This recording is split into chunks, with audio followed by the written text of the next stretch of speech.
The first thing Elara noticed was the silence.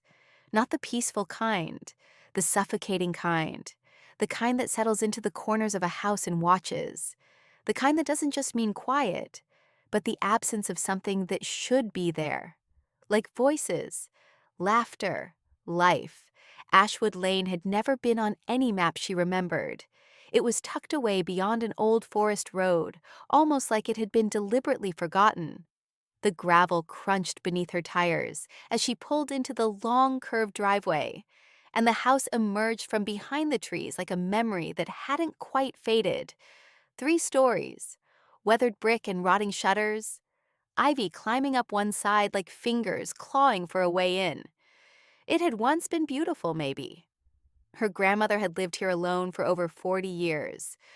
No one else had visited in nearly 2 decades. Elara stepped out of the car and pulled her coat tighter around her. The autumn air bit through the fabric like teeth. She hadn't wanted to come here, not really. But when the letter arrived, sealed in heavy parchment with her grandmother's brittle handwriting scrawled across the front, something in her shifted. "You must come. Everything you think you know is a lie." That was all it had said. No explanation, no apology for the years of silence. Just that. Now her grandmother was gone. The funeral had been brief. Closed casket. No mourners, except the lawyer and Elara herself. And then came the will. One line. "I leave the house on Ashwood Lane to Elara Moore. She deserves to know." The front door creaked open with a slow groan, as if protesting her presence. Dust floated through the air like old secrets. The hallway stretched out before her, lined with cracked wallpaper and faded family portraits. Faces stared at her, some familiar, some not. One painting was turned backward against the wall. She carried her suitcase inside and shut the door behind her. The sound echoed. The air was cold but dry. No signs of leaks or water damage despite the years. That was the first surprise. The second was that the kitchen was clean. Not just tidy, but clean. Freshly scrubbed even. A kettle sat on the stove. A single mug on the counter. Someone had been here. Recently. She moved carefully through the rooms, her boots thudding on the wooden floor. The living room was lined with old books and heavy velvet curtains. A cracked phonograph sat in one corner. She paused at the fireplace, its mantel lined with objects. A brass clock, a dried rose under glass, and a tiny silver key. She picked up the key. It was warm. Suddenly, a creak echoed from above. Footsteps? Elara froze. She wasn't alone. She listened. Nothing, just the house settling maybe, or mice. She told herself not to be paranoid. She had been alone since the day she turned 16. She could handle an empty house. The second floor was lined with bedrooms, dust-covered linens, empty drawers, forgotten perfume bottles. But the door at the end of the hall was locked. She tried the silver key. It didn't fit. Odd. Back downstairs, she found the study. Her grandmother's desk was untouched. Old papers neatly stacked, a fountain pen resting on a worn leather journal. Inside the drawer, an envelope, addressed to Elara. She sat down slowly and opened it. "My dearest Elara, if you are reading this, then I am already gone. But my story did not end in peace. It ended in silence. And that silence was not earned. You must understand that this house was never just a home. It is a ledger of what was taken, a vault of what was hidden. And you, my darling, are the last witness. There are things in this house that will not make sense. Not yet. But the truth lies beneath it all. Follow the keys. Trust only what you feel, not what you see. And whatever you do, don't go into the basement until you're ready. Forgive me. Love, MG." Elara stared at the letter, her fingers tightening around the edges. A vault of what was hidden. The basement? She had seen no door to a basement. She folded the letter and placed it in her coat pocket. The silver key still lay in her hand. Something told her it wasn't for the study. or the bedrooms, or the attic. It was for something else, and now she had to find out what. The wind picked up that night, howling through the trees like it had a voice of its own. Elara sat curled up in the old armchair by the window, the letter from her grandmother still burning in her mind. Her eyes traced the grain of the wooden floor, trying to ignore how the shadows seemed to move when she wasn't looking. She hadn't found the basement door. She had searched the house twice, meticulously. Pulled back rugs, opened closets, tapped on walls. Nothing. No trapdoor, no stairs, just creaking boards and a growing unease. The silver key still rested in her pocket. It felt heavier now, almost warm again, like it had absorbed something. She didn't know what. Maybe her fear, maybe her curiosity. She rose slowly and wandered back into the hallway. The painting that had been turned backward earlier was still leaning against the wall, face down. She hesitated, then lifted it carefully. It was a portrait. A woman in a deep green dress, standing in front of the same house, but newer. Her face was sharp, almost regal, with pale eyes and a long scar across her cheek. Her expression wasn't kind. The plaque below read, Morgana Grace Moore, 1932, her grandmother. Elara shivered. She turned the painting over again and leaned it back against the wall. Something about the way Morgana's eyes followed her, no, watched her, was too much. Back in the study, the fire had died down to glowing embers. She lit a candle from the hearth and stood, unsure why she was drawn back to the desk again. The top drawer where the letter had been was empty, but the drawer below it, locked. Her heart ticked faster. Slowly, she took the silver key from her pocket. It clicked. The drawer opened with a sigh of wood and dust. Inside was a leather-bound book, no title, no markings. Its pages were brittle and smelled of smoke. But they were filled, pages upon pages of inked writing in her grandmother's careful, slanted hand. And tucked inside, pressed flat between two pages, was a photograph. Elara's mother, much younger, barely a teenager, standing on the steps of this very house. But what struck Elara wasn't her mother's face. It was the man beside her. Tall, dark coat, face blurred in motion. His hand was gripping her mother's shoulder too tightly. Elara frowned. She had no memory of this man.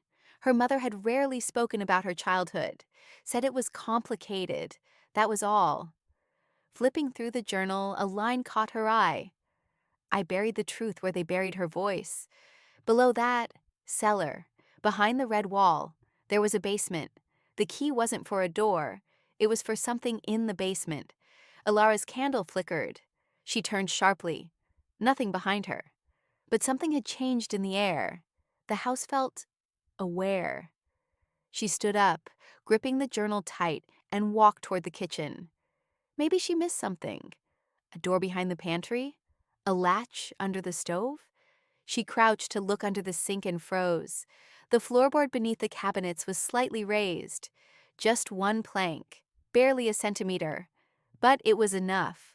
She tapped it, hollow. Her hands moved quickly now. She set down the candle, pulled at the board. It gave way suddenly, revealing a cold iron ring. A hatch. With a deep breath, Elara grabbed the ring and pulled. The hatch creaked open into darkness. A wooden staircase disappeared into blackness, and the air that rose from below smelled of damp stone and something older. She lit another candle from the drawer and descended slowly. Step by step, the house above disappeared into silence. The basement wasn't large, but it was strange. The walls were stone, except for one in the back. It was painted red, bright, unnatural red. It didn't match the rest of the room. No dust, no cobwebs. Almost like it had been recently repainted. She stepped toward it, heart thudding. There were symbols painted in white, chalk or something like it, around the edges of the red wall. Circles, lines, a triangle intersected by a key. Elara raised the silver key without thinking. It matched. She looked down. There, at the base of the red wall, was a small, almost invisible keyhole. Her hands trembled. She knelt, inserted the key. Click. A low grinding noise echoed through the cellar. The wall didn't open, but part of it shifted. A panel slid inward, revealing a small cavity behind it. Inside, a metal box. Elara reached in and pulled it out. It was heavier than it looked. She sat down on the cold stone floor and opened the box. Inside, letters, documents, a cassette tape, and a newspaper clipping. Her eyes scanned the headline, "Local girl disappears. Stepfather not charged." Elara blinked. The photo beneath the headline, the same man from the photograph. Her hands shook as she pulled out the tape, labeled in her grandmother's handwriting, "For Elara, when you're ready." She swallowed. She wasn't ready, but she would listen. Because whatever had happened in this house, whatever had happened to her mother, was buried no longer. And someone was going to pay.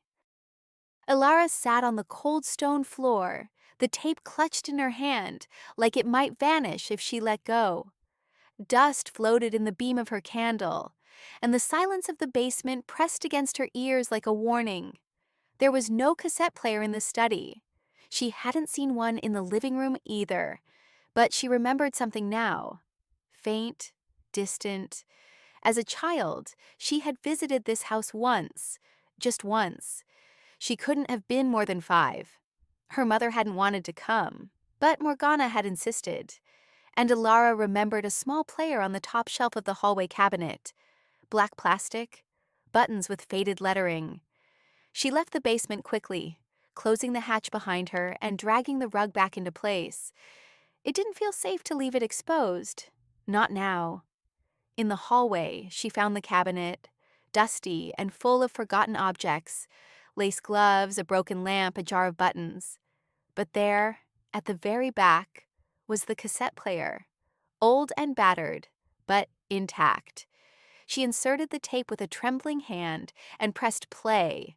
A soft click, a pause, then a voice. Not her grandmother's. "If you're listening to this, then you've found the red wall, and that means you've started to see the truth." The voice was low, male, calm, controlled. "I'm not here to warn you. I'm here to confess." Elara froze. "My name is Charles Renner. I lived in Ashwood from 1984 to 1993. I worked for the Moore family. Morgana was complicated, but this isn't about her. It's about the girl." A long pause. Then, "Her name was June. She was 15. Quiet. Too quiet." Elara's breath caught. Her mother. "I was the groundskeeper. I wasn't supposed to know anything. But I saw things, heard them through the floorboards. I saw him, what he did, and I didn't speak up. Not then." Elara's stomach turned. He wasn't punished. He left, moved away. Morgana paid him off to keep things quiet. She thought she was protecting her daughter, but silence isn't protection. It's betrayal. The tape crackled, then continued. "June ran away 6 months later. Or, that's what they said. Morgana always claimed she was safe. But I found her journal years later, buried in the greenhouse. She was planning to disappear. And she was terrified." Another pause. "If you're Elara, you're her daughter, and you deserve to know what happened." The tape clicked again. Silence. Elara sat still for a long moment, her throat tight. The candle on the table flickered violently, casting wild shadows across the wall. So it was true. Her mother had run. Not because she was rebellious, not because she couldn't handle life, but because someone had hurt her, and no one had protected her. Not her own mother. Not anyone. Except maybe one man. Far too late. Elara rewound the tape and listened again. Every word. Slowly. Deliberately. Taking it in like poison she was learning to metabolize. She didn't cry. She stood, took the tape, and walked back into the study. On the desk, she spread the contents of the metal box. Letters, dozens of them, some written by her mother, some from Morgana to lawyers and doctors, all detailing things that were never meant to come to light. There was even a restraining order, unsigned, a failed attempt at justice, and one final document, a deed, not for the house, for a small cabin, about 20 minutes away. The owner, David Calloway. Elara didn't recognize the name, but tucked inside the folder was a photograph. Him, the man in the photo with her mother, the one who wasn't charged, the one who left. He was still nearby, still alive. Elara didn't sleep that night. She lay on the old sofa, wrapped in a wool blanket that smelled like cedar and thyme, her eyes fixed on the ceiling. Memories came back in fragments. The way her mother used to flinch at loud noises. The way she never let Elara spend the night away from home. How she always locked the doors, even in broad daylight. How she never talked about her childhood. Not once. In the morning, Elara packed a bag. She slipped the silver key back into her pocket, along with the tape and the photograph. As she stepped out into the crisp mountain air, the world looked different. Brighter somehow, sharper. Not because she had answers, but because she had a direction. 20 minutes, a name, and a reckoning. The road to the cabin was barely wide enough for her car. Trees pressed in on both sides like silent sentinels, their bare branches clawing at the sky. The GPS gave up halfway through the journey, so Elara followed the directions from the deed, down Ashwood Lane, left at the broken fence post, past the rusted mailbox with no name. She spotted the cabin just beyond a clearing. It looked forgotten. The wooden siding was cracked and warped, the porch sagging under its own weight. No smoke from the chimney, no car in the drive. Still, something told her he was here. She parked on the gravel shoulder and stepped out, boots crunching in the frost. The wind had that same quiet hum it did back at the house, like it knew something she didn't. Elara moved slowly, scanning the windows. Curtains drawn, shadows still. She knocked on the door. Nothing. She knocked again. Harder. Still nothing. She tried the handle. It turned. The door creaked open with a groan so long it felt deliberate. Inside, the air was stale and dry. Dust motes danced in the light. The room was sparsely furnished. A threadbare couch, a crooked table, a bookshelf with more empty space than books.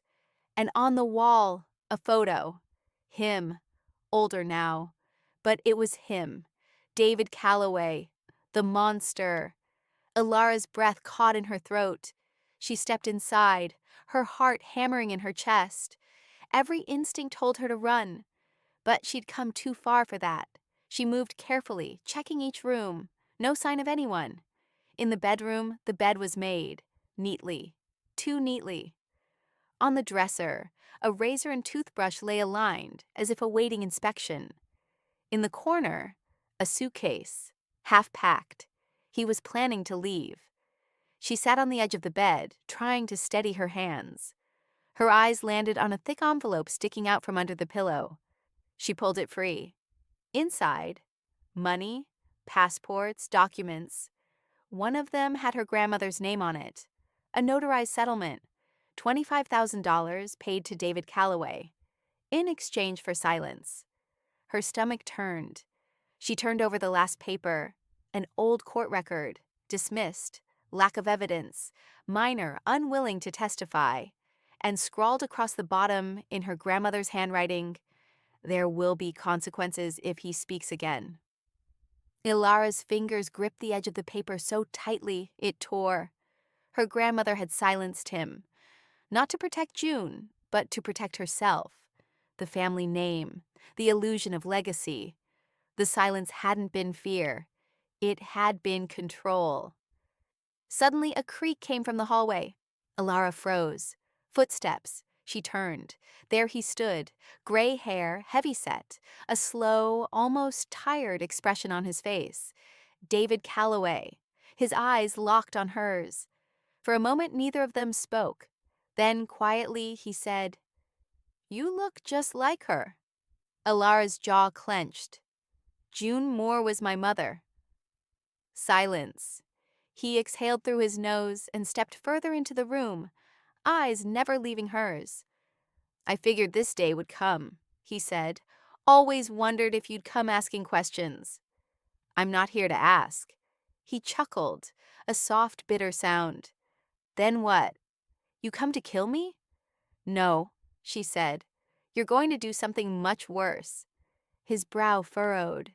"Like what?" "You're going to tell the truth." He shook his head, already backing toward the door. "I've said all I'm ever going to say. That part of my life is over." Elara reached into her coat and pulled out the tape recorder. "I have a recording," she said. "Not yours?" Charles Renner's David's eyes flinched. Recognition.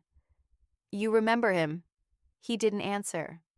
"I also have documents, letters, a file full of your crimes and her pain, evidence. And I'm not here to burn it. I'm here to release it."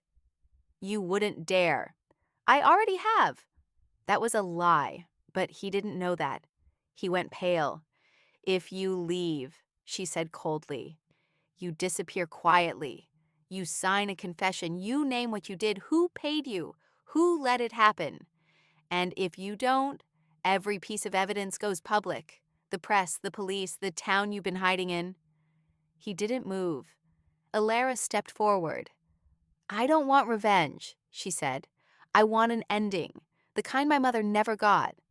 He stared at her, then at the recorder. Then, slowly, he sat on the edge of the bed and put his head in his hands. Elara stood above him, still trembling.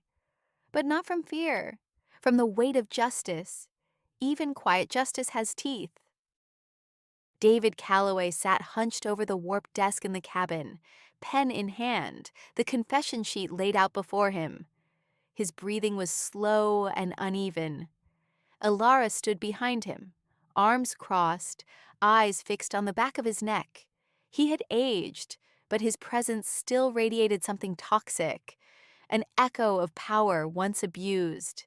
Even now, writing out his crimes in black ink, he did it not with guilt, but with a quiet sort of resignation, like signing a check, like paying a bill. He didn't ask for forgiveness, and she didn't offer it. The room was cold, the small wood stove barely warming the air, but Elara felt nothing but heat behind her ribs. Her mother's face hovered behind her eyes, the soft lines, the weary smile. She wondered what June would have thought of all this, if she would have called it justice, or just too late. David finally put the pen down. He slid the confession toward her without a word. Elara scanned it. It wasn't long, but it was damning. Dates, details, names, her mother, her grandmother, even the payout. It was all there, signed and dated. "You keep that," he said flatly. "Do whatever you want with it." She folded the paper once, then again, and slipped it into her coat pocket. He stood and walked to the far window, looking out toward the pines. "You know what the worst part is?" he said. She didn't answer. "She was right. Your grandmother. When she said the world wouldn't care." Elara's stomach turned. She knew no one would chase it. A girl with no voice, a man with connections. Money greases the truth until it stops squeaking. "You're wrong," Elara said coldly. "It squeaks now." He turned, smirked, and said nothing. She didn't give him the satisfaction of a goodbye. She turned and walked out of the cabin, slamming the door behind her. The cold mountain air slapped her face like a reset button. She took a deep breath, gripping the paper in her pocket as if it were a weapon. In a way, it was. Back at Ashwood, the house seemed quieter, but not in the same way as before. It was no longer holding its breath.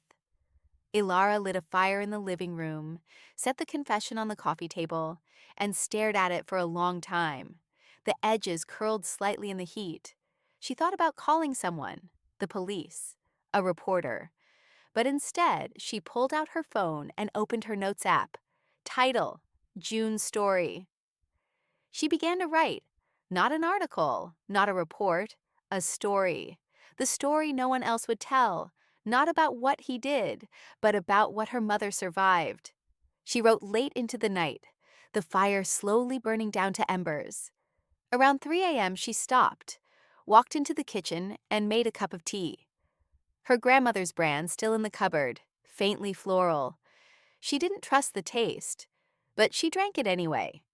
Upstairs, she returned to the locked room at the end of the hallway. The silver key still didn't fit. But now, she wasn't afraid to break the door down. She stepped back, took a breath, and kicked. The frame splintered, and the door burst open. Inside, dust and darkness. She flipped the switch.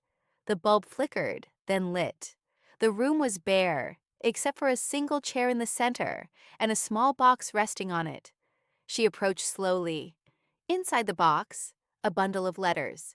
From June, to her. They had never been sent. One for each birthday.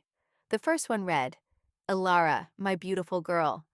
I don't know if I'll get to see you grow up. I hope I do. But if not, if life takes me somewhere too far away, know this. I never wanted to leave you. If you're reading this, it means you found your way back. To Ashwood. To the truth. And I am so, so proud of you. They tried to bury me, but they made you. And you are fire." Elara's hands trembled. Tears finally came. Hot, silent, unstoppable. She sat on the floor, letters clutched to her chest, the dust of the past swirling around her like ash. It wasn't over, but it was no longer hidden. The morning light poured through the cracked window panes of Ashwood House, casting golden stripes across the floorboards. For the first time since her arrival, Elara didn't feel like a trespasser. The house no longer pressed in on her. It stood with her, a witness, a vessel of truth. She sat in the study, the letters from her mother neatly stacked beside her, the confession folded on top like a closing chapter. But Elara knew the real story was only beginning. She opened her laptop. Her email was already filled with drafts, unsent, messy thoughts that had accumulated during sleepless nights. But now she had something more than anger. She had evidence. She had names. She had a voice, and someone else who wanted to help her use it. She clicked on a contact at the top of her inbox. Avery Voss, investigative journalist, known for exposing institutional abuse. Someone her mother would have called dangerous in the best way. They had exchanged a few messages before. Voss had read one of Elara's essays and replied with a line Elara hadn't forgotten. Truth doesn't rot in silence. It waits, and when it's ready, it screams. She hit send. Subject line, ready to scream. The reply came within an hour. Elara, if you're serious, I'll be there by nightfall. Don't clean the blood. Show me the wound. Avery. Elara smiled. At 6:12 p.m., headlights cut through the foggy lane, and a black SUV pulled into the drive. A tall woman stepped out, dressed in black with a satchel slung across her body. Sharp eyes, silver streak in her braid, not 1 ounce of nonsense in her posture. "Ms. Moore?" she asked. "Elara," she corrected. "You're Avery?" "Let's get to work." They set up in the study. Avery pulled out a small recorder, her laptop, and a thick notebook filled with tabs. Elara handed her the confession, the tape, the letters, and the photographs, all the weight she'd carried alone. Avery read in silence. She didn't flinch, didn't comment, only nodded slowly as if cataloging every wound. "You're sitting on a bomb," she said eventually. "The story is real, raw, verifiable, and dangerous? Very. I want it published." "You sure?" Elara met her gaze. "It was buried once, never again." Avery pressed record. "Start at the beginning." Elara spoke for hours. About the letter that brought her here. About the hidden basement, the red wall, the journal, the photo of her mother and him. About the cabin. The confession. the fear that had passed through generations like a curse. She didn't embellish. She didn't dramatize. The truth didn't need help. When she finished, Avery leaned back, recorder still running. "You're not just a survivor," she said. "You're a storm."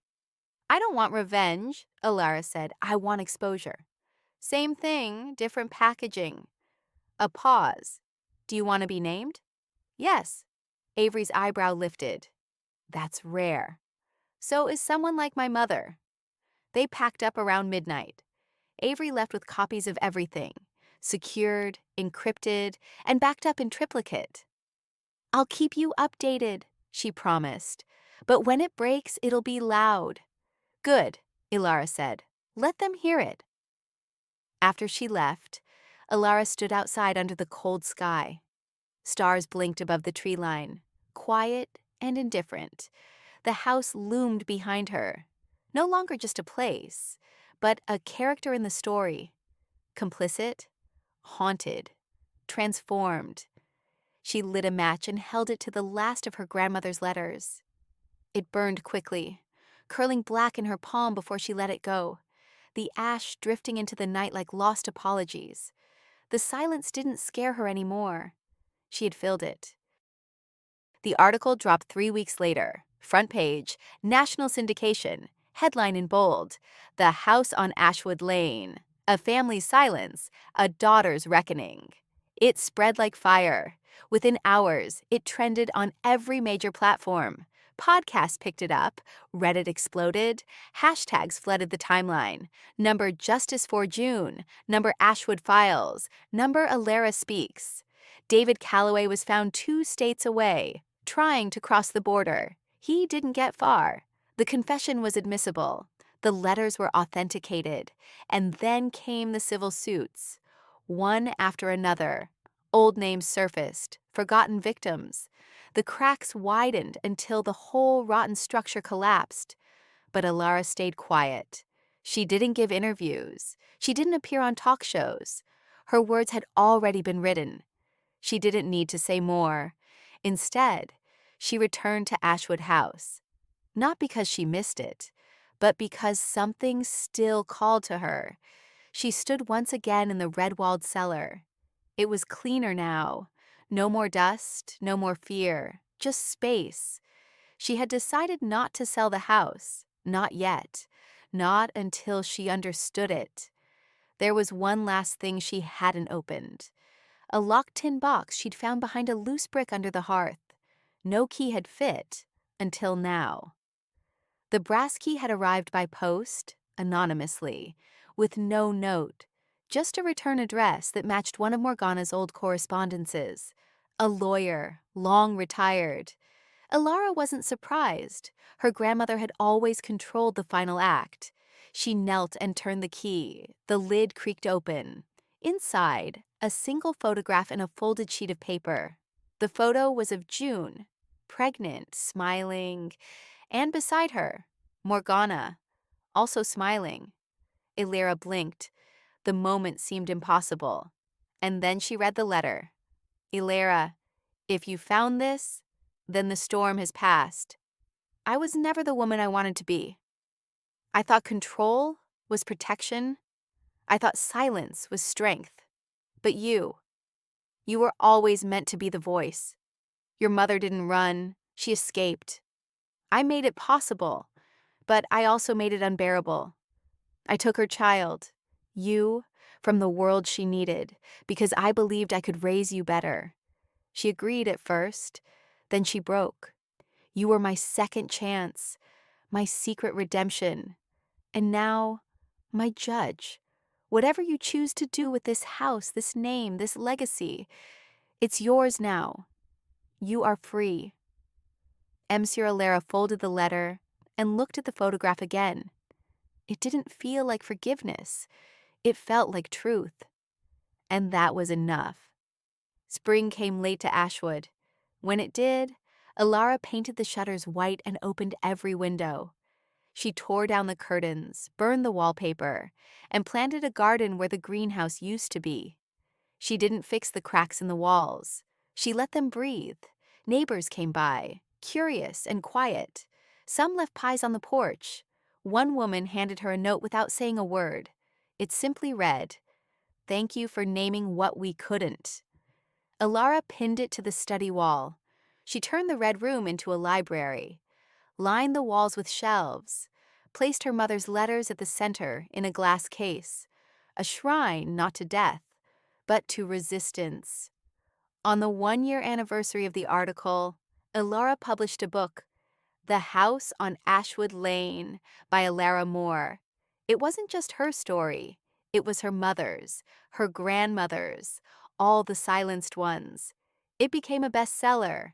And with every copy sold, Elara imagined another crack breaking open somewhere in the world, letting in the light.